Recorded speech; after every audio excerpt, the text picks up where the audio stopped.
can wait, we're only watching the skies, hoping for the best but expecting the worst. Are you gonna drop the bomb or not? Let us die young or let us live forever.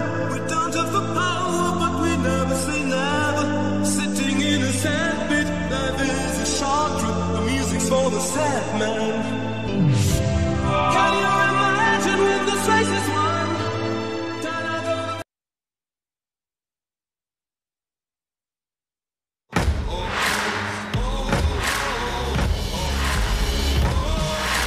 On se laisse avec les dernières images du bord concoctées par Frédéric Olivier. Bye bye. Salut la Terre. Voilà, c'est l'heure du déj ici. Un petit hachis parmentier qui m'attend. Que j'espère pouvoir manger confortablement assis sur mon siège baquet. Oui, bonjour Hélène. Bon, bah, c'est Pascal hein, sur Océan One Planet One Ocean. Bon, bah, je m'apprête à prendre le coup de vent de ce soir qui va forcir à 40 nœuds. Bon, on se prépare. Hein, voilà, la nuit va être longue et dure. Et demain, je devrais être en approche des Açores et j'espère regagner le groupe de tête. Voilà. Allez, à plus tard, merci.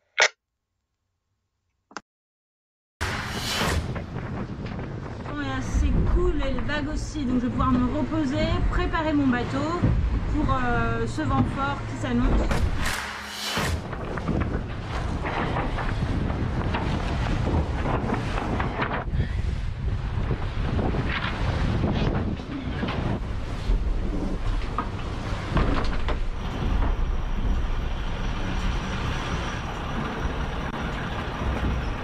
La séance de bricolage est terminée.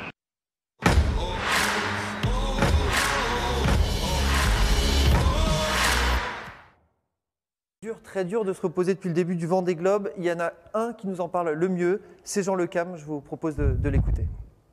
Bah écoute, ça va pas mal, hein, on va dire. Hein. Alors ce matin, j'ai fait un KO. Hein. Putain, je me suis endormi complet, j'étais crevé. Et je me suis réveillé à 7000 de la côte. Oh putain.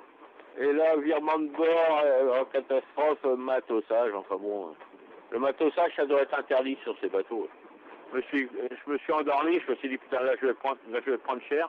Tu sais, tu fais un KO comme au Figaro quoi. C'est-à-dire que tu sais plus où t'es. Tu te réveilles, tu sais pas où t'es quoi, du tout quoi.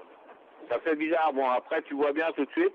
Le réveil a pas dû sonner ou je sais pas quoi, c'est le temps de s'habituer à tout. Il y a tellement de bazar dans ces bateaux là que entre les téléphones, les Skype, les trucs. Du coup, comme j'ai fait un chaos technique, du coup, je suis un peu plus reposé, quoi. Ça, c'est bien. Ah bah là, il y a des bateaux partout. Hein.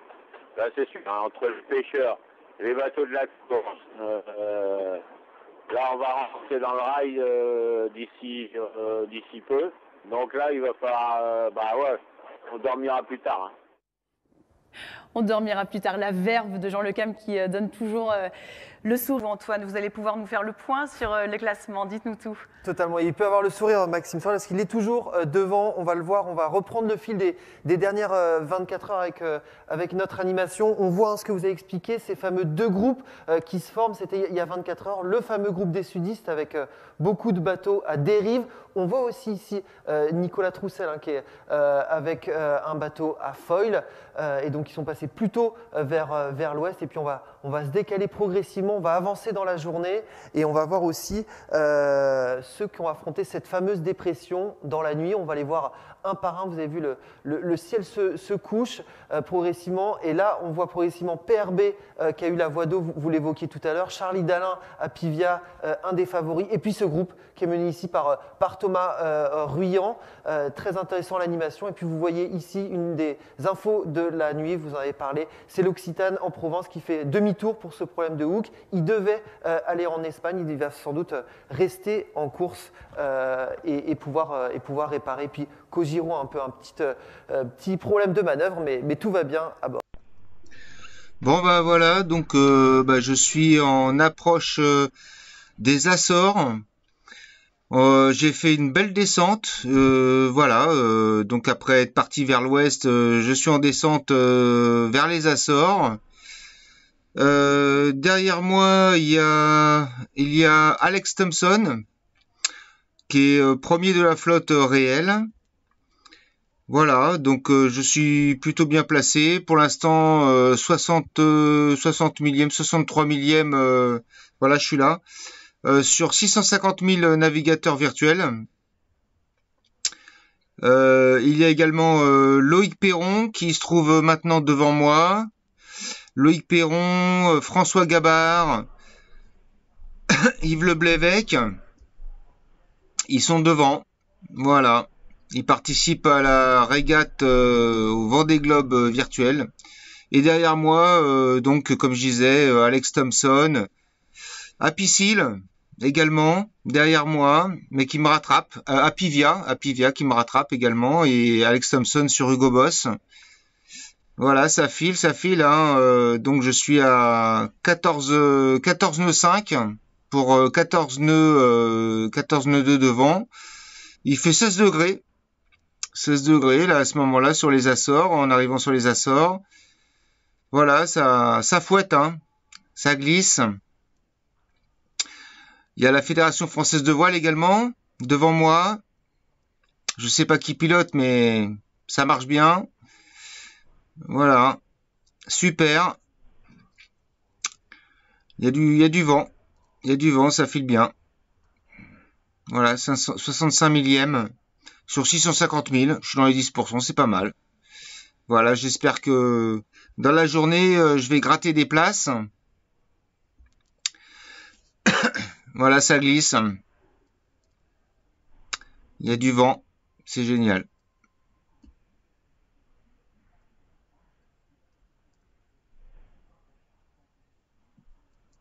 Il y a des bons creux, hein. Il y a des bons creux de vagues, il y a 4 mètres de creux, hein. Le top, je m'éclate. Bon, c'est fatigant hein, quand même, hein. La nuit dernière, réveil à 2h30 du matin pour programmer et gratter encore des places pour programmer la navigation de nuit, hein. Voilà. Faut gérer tout ça. Allez, maintenant je vais vous montrer mon bateau en réel avec Didac Costa.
Pour vous non plus, figurez-vous qu'il n'est pas trop tard pour prendre le départ du Vendée Globe virtuel. Hein, déjà 660 000 inscrits à Virtual Regatta, alors allez-y, hein, jouez